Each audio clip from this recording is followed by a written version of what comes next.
Quem é o seu pai, Gotinão? O meu pai é o Vincenzo. Vincenzo? Na Itália, Vincenzo. O Vincenzo é um cara que saiu da Itália ali no pós-guerra, numa Itália devastada, e ele veio com 16 anos para cá com a família. Teve que largar os estudos lá, chegou aqui, não voltou a estudar por conta de ter que sustentar a família, foi trabalhar e limpava carro, lavava carro, depois virou motorista de táxi, né? Era chofer de praça na época.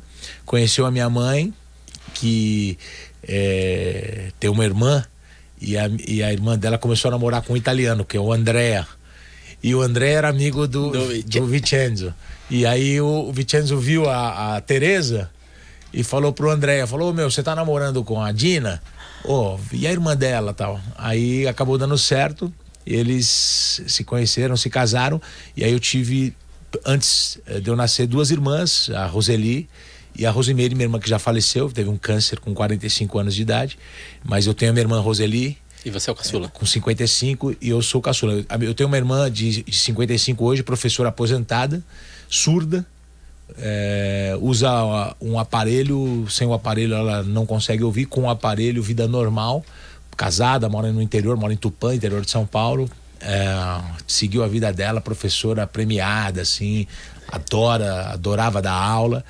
E você é o caçulinha? Caçulinha, Moca, Vila Prudente, a nossa região ali, né? Onde a gente nasceu e cresceu.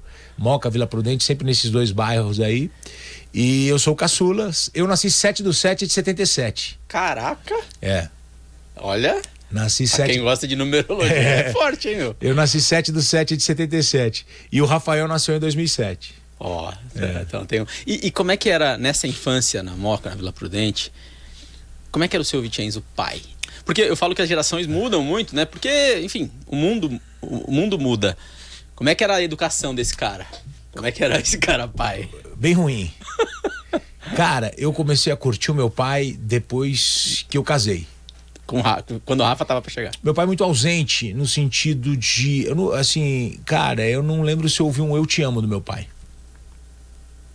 Mas eu tenho uma falta dele, cara. Eu amo demais. Então, assim, o italiano tem um jeitão diferente, eram outros tempos. E eu comecei a curtir... Porque é o seguinte, o meu pai começou a crescer muito profissionalmente, e meu pai sabia muito vender carro. E ele começou a ter uma vida muito boa com a minha mãe e com as minhas irmãs. E aí ele montou a própria loja de carro com meu tio, esse André, eles eram sócios. E eles compraram os imóveis, montaram a loja, e a loja despencou antes de eu nascer. Eu tenho as fotos, já até mostrei na televisão, inclusive. A loja caiu o prédio, destruiu todos os carros, Carmanguia, Fusca, eram os carros da época, né? E ele perdeu tudo. E aí ele teve que abandonar esse projeto de ser um baita de um empresário com dono de lojas de carro, para ir ser vendedor de carro em lojas de outras pessoas. Então mudou muito a vida. Então quando eu nasci já era uma vida mais difícil, porque meu pai virou vendedor de carro, quebrado, ele quebrou financeiramente, né? Foi trabalhar de vendedor, e a minha mãe montou um salão de beleza em casa. E o meu pai sempre trabalhando, correndo, que não sei o que, papapá, e minha mãe cuidando dos filhos, aquela coisa, escola pública, leva, busca, não sei o que, tal, ela trabalhando. Então, e um cara muito durão fez coisa errada, apanha, surra.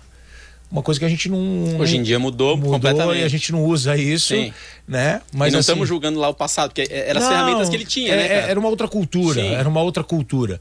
Mas assim, um crescimento, minha mãe muito próxima na minha caminhada, estudando e tal, e o meu pai bem distante.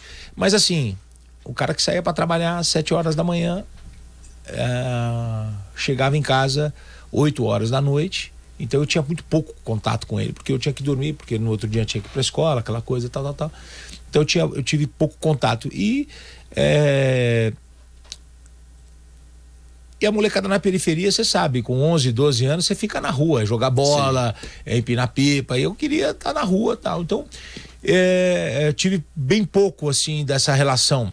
Mas sempre muito bacana, tudo certo, não tem uma vida triste pra contar pra você. Até que você se emociona falando ele pode não ter dito eu te Isso, amo. isso. Mas se você se emociona é porque você sente falta do amor que era diário.